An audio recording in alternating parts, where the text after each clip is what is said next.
Hey everybody, welcome back for another deep dive.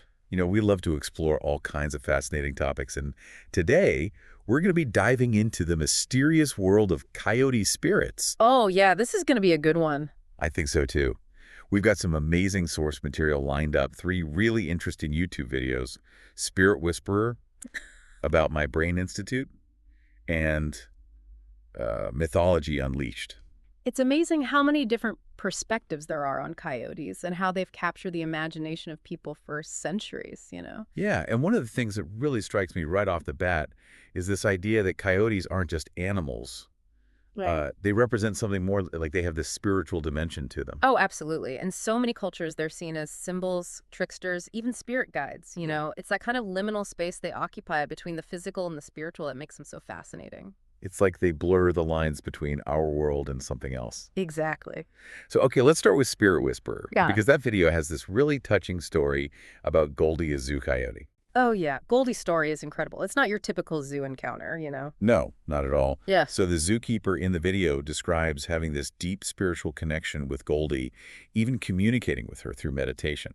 And what's even more amazing is that Goldie apparently knew she was nearing the end of her life, and she actually shows this particular zookeeper to be present during her transition. Whoa, that's heavy stuff. Yeah. You know, it really makes you think about the depth of connection that can exist between humans and animals. It does, and the zookeeper even describes sensing Goldie's spirit leaving her body and being accompanied by this angelic being. Wow. It's so powerful, and it raises this question about whether some animal souls might actually choose to live in zoos, almost like ambassadors bridging the gap between humans and nature. That's a really interesting perspective. Hmm. It kind of elevates the role of zoos beyond just conservation or entertainment. Yeah, it does. So moving on from that emotional story, let's talk about the symbolic meanings associated with coyotes about my Brain Institute. Really dives into this. Yeah, there's a lot to unpack there. And it's clear that there's a lot more to coyotes than just their physical characteristics. Absolutely. They embody all these qualities like humor, adaptability, cunning. And they're survivors too, right? Oh, yeah, masters of survival, thriving in all sorts of environments, from deserts to cities. There's this playful intelligence about them that's both captivating and a little unnerving. And that mischievous side, that's where the trickster archetype comes in, right? Exactly. Both Mythology Unleashed and About My Brain Institute touch on this. So fill us in on this trickster archetype. What does it actually mean? Well, in Native American mythology, Coyote is often depicted as this complex figure. He's both a creator deity and a mischievous troublemaker. So he's not all good or all bad. Right. It's this duality, wisdom and foolishness, creation and chaos. The lines are blurred. Exactly. And there are so many stories that illustrate this trickster energy. Like what? Give us some examples. Well, there's the one where Coyote steals fire from the fire spirits and gives it to humans. I've heard that one. It's a gift that transforms humanity, but it's obtained through trickery. It highlights this inherent risk, this potential for chaos that's woven into the story. Like even with good intentions, things can go sideways. That's the lesson. Yeah. Makes you think twice about labeling things as purely good or bad. There's always that complexity there. Right. These stories are full of wisdom, and they offer a glimpse into how Native American cultures view this incredible creature. So it's more than just entertainment. These stories have a deeper meaning. Oh, absolutely. Okay, so let's shift gears a bit and talk about Coyote as a spirit guide. Now, Jordana Van has a whole video about this. Oh, yeah. That's a fascinating one. And I think it's a concept that might be new to some people because we often think of spirit guides as these benevolent protectors. Mm-hmm. But Coyote brings a different energy to the table, right? Yeah, it's a bit more unpredictable. So how does Jordana Van explain this whole spirit guide thing? Well, she says that spirit guides are often temporary messengers there to help us navigate specific situations in our lives. So they're not like our constant companions. Not necessarily. It's more like they show up when we need them. Okay, so if Coyote is your spirit guide, what does that actually mean? Well, it could be a sign that something in your life needs to change. Like what?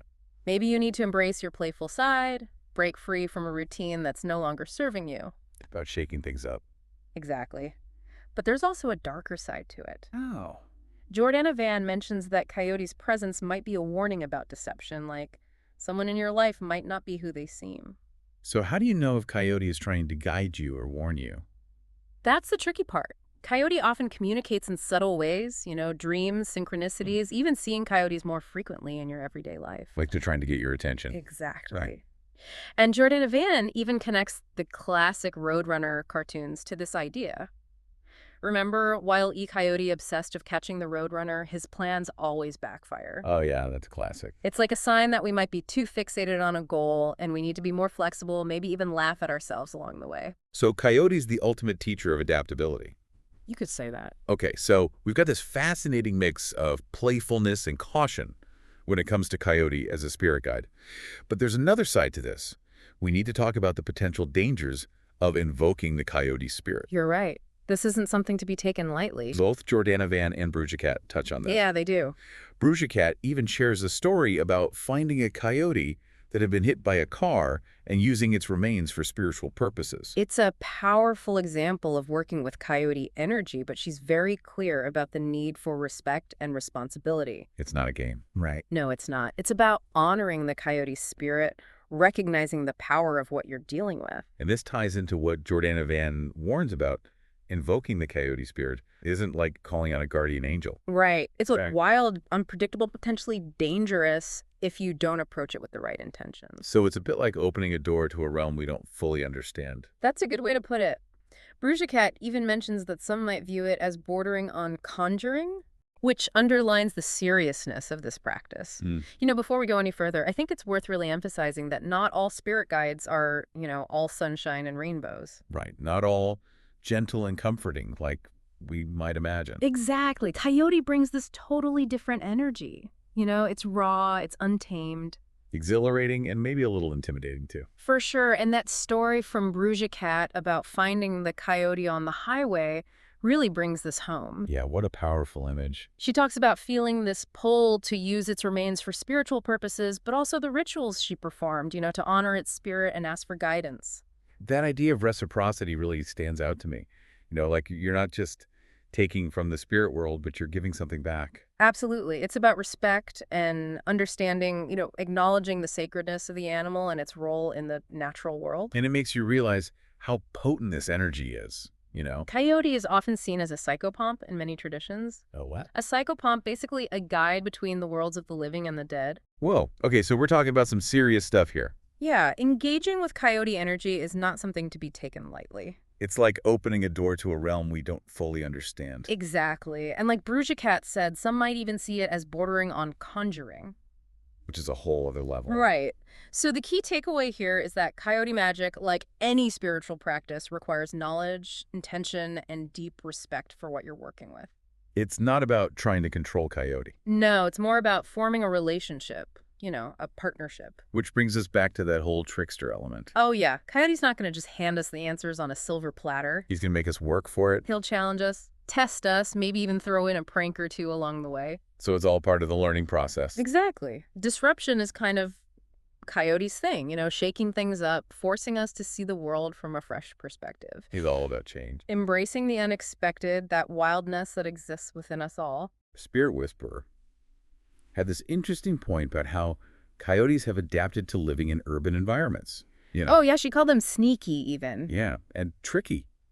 They're thriving in places where other animals struggle. And she mentioned their howling, something we usually associate with the wilderness. But in the city, it takes on a whole new meaning. Right. It's like a reminder that even amidst all the concrete and human structures, the wildness is still there. It makes you wonder if their presence in cities is more than just coincidence. Maybe they're here to remind us that no matter how much we try to control our surroundings, we can't escape our own wild nature. That's deep. It ties into how many Native American cultures view Coyote as a creator, a shapeshifter, a being who helps shape the world as we know it. And Mythology Unleashed has some great examples of this, right? Oh, tons. Like how in Crow mythology, Coyote brought Earth from the primordial waters. Whoa. Or in Kaido mythology, how he made death permanent. Powerful stuff. These stories show Coyote's power to influence events, to create, to destroy. But always with that trickster element woven in. Of course.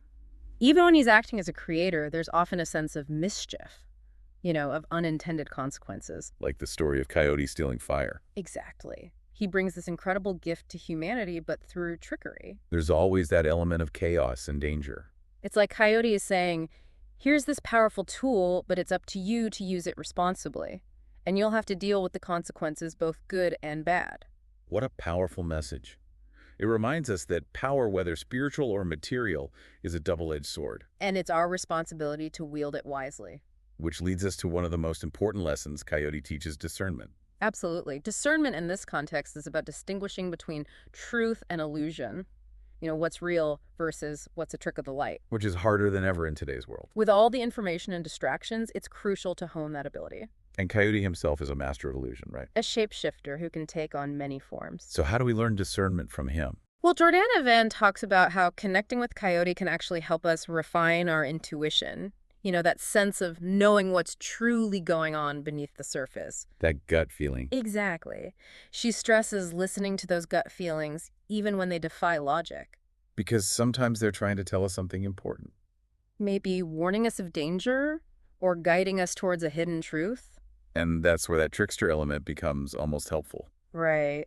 Coyote constantly challenges us to question assumptions, to look beyond the obvious and be open to the possibility that things aren't always what they seem. He's encouraging skepticism, critical thinking, not being fooled by appearances. But discernment isn't just about avoiding deception, it's also about recognizing opportunities. Seeing potential where others might not. And Coyote, as the ultimate survivor, embodies this. He finds food and shelter in the most unlikely places. Turns adversity to his advantage, thrives where others would struggle. It's that resourcefulness, that adaptability that we can learn from. Coyote reminds us that we have the power to create our own reality, to find solutions even when facing challenges, and make the most of whatever life throws our way. It's about embracing change, seeing the possibilities in every situation, and trusting our ability to navigate the twists and turns of life's journey. Couldn't have said it better myself. But there's one more aspect I'd like to explore before we wrap up this part of our deep dive. I'm intrigued. What's on your mind?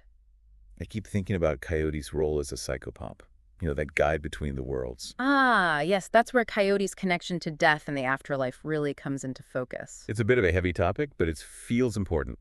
In many cultures, they're seen as messengers between the living and the dead, capable of traversing realms and communicating with spirits. Even in Spirit Whisperer's story about Goldie, she describes an angelic being helping the coyote transition to the other side. It's a beautiful image speaking to the sacredness of death and the continuity of life. And it goes beyond just physical death, right? Of course, Coyote can guide us through transitions and transformations in our own lives as well. Like those times when everything feels like it's falling apart. Exactly. Jordana Van mentions that Coyote's presence could signal a major life change, a period of upheaval where old ways of being are falling away. He even uses the term tower experience. Where everything we thought we knew crumbles around us. But even amidst that chaos, Coyote is there. Offering guidance, wisdom, and that wild energy to help us navigate the unknown. He's reminding us that death in all its forms isn't an ending, but a beginning. A chance for rebirth, renewal, transformation. What a powerful message, especially for those of us who fear change or loss. Coyote shows us that we can embrace these transitions, find the strength to let go of what no longer serves us, and allow something new and beautiful to emerge. It's about recognizing that change, even when it feels chaotic or painful, is a natural part of life. And within that change lies the potential for growth, evolution, and ultimately a deeper connection to our true selves. I think that's a perfect note to transition into part 3, where we'll explore coyote symbolism and their role in shamanic and witchcraft traditions. We'll also delve into what it might mean to have Coyote as a spirit guide in your own life. It's going to be a fascinating exploration, and I can't wait to dive even deeper into the mysteries of Coyote with you and our listeners. So we've covered a lot of ground already about Coyote's nature, as a trickster, a guide, a powerful force. But I'm curious, how do different spiritual traditions actually view Coyote? Well, it's interesting because Coyote's role isn't really limited to any single belief system, Oh, really? Like Bruja Cat, her video is a great example of this kind of blending of traditions. Oh, yeah. How so? Well, she describes this ceremony that incorporates indigenous practices, but also elements of witchcraft and brujeria. So it's like a fusion of different approaches. Exactly, and it highlights how people connect with and work with Coyote energy in all these different ways. And she talks about creating regalia using parts of the coyote she found, right? Yeah, and she really emphasizes the respect and honor given to the animal spirit in that process. Which goes back to that idea of reciprocity. Exactly. It's not just taking, you're giving back, acknowledging the sacredness of the animal and its place in the natural world. It's a beautiful way to approach it. This makes me think about shamanic traditions where animals are seen as powerful allies and teachers. I imagine Coyote must be a pretty significant figure there. Oh, absolutely. In many shamanic traditions, practitioners would connect with animal spirits, including Coyote, to gain wisdom healing guidance. So what kind of things would Coyote teach as a shamanic ally? Well, he might teach about shape-shifting, navigating between realms, even confronting our shadow selves. Those darker aspects of ourselves that we tend to hide. Exactly. Coyote's not afraid to show us those parts and push us towards growth. So even in a shamanic context, that trickster energy is still very much present. Oh yeah, for sure. As a guide, he won't sugarcoat things or make life easy. He'll challenge our beliefs, push us outside our comfort zones, maybe even play a few tricks along the way. But those tricks are often lessons in disguise, right? Often, yeah, a way to shake us up, see things from a different perspective. But I think with all we've explored about coyote magic, there's still this big question hanging in the air. What's that? What does it actually mean if coyote is showing up in your life? That's the million-dollar question, isn't it? And there's no one-size-fits-all answer. It's going to be unique for each person. Makes sense. But we can look at the common themes and symbolism associated with coyote to get some clues. Okay, like what? Well, for starters, they're survivors. Jordana Van talked about how their populations have actually expanded despite human efforts to control them. The resilience is pretty remarkable. Exactly.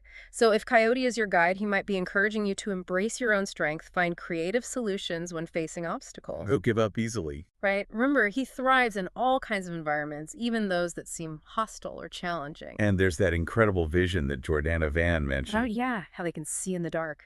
Metaphorically, this could be about trusting our intuition, right? Absolutely. Even when things don't make logical sense. Trusting that inner knowing. Coyote might be urging you to pay attention to those gut feelings, those subtle nudges that guide us towards truth and wisdom. Those are often the most important signs. Trust your senses, even if you can't explain them rationally. But let's not forget Coyote's playful side. Right, he's not all serious business. Exactly. He's a reminder that life isn't always meant to be so serious. Yeah. If you're feeling stuck or bogged down, maybe Coyote as a guide is nudging you to lighten up a bit. Embrace the fun. Find joy in the unexpected. Embrace your playful side. And remember that laughter and spontaneity are essential parts of a fulfilling life. So maybe Coyote's trying to tell us to loosen up a little. He might be encouraging you to step out of your comfort zone and try something new. So if we had to distill all of this down to one key takeaway from our deep dive into coyote magic, what would it be? I think it's about embracing the wildness within ourselves and in life itself.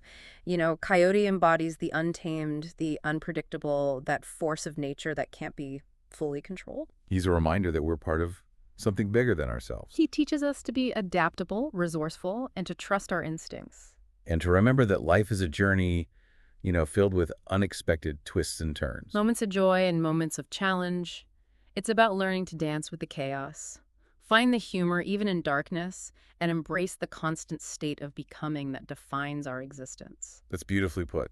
So, listeners, as we wrap up our deep dive, remember this is just a starting point. If Coyote calls to you, explore his stories, connect with his energy, and see what lessons he has in store for you. You never know what you might discover. And who knows, you might even catch a glimpse of him out in the wild, a flash of fur, a mischievous grin, a reminder that the magic of the universe is always present, waiting to be discovered. Until next time, keep exploring, keep learning, and keep diving deep.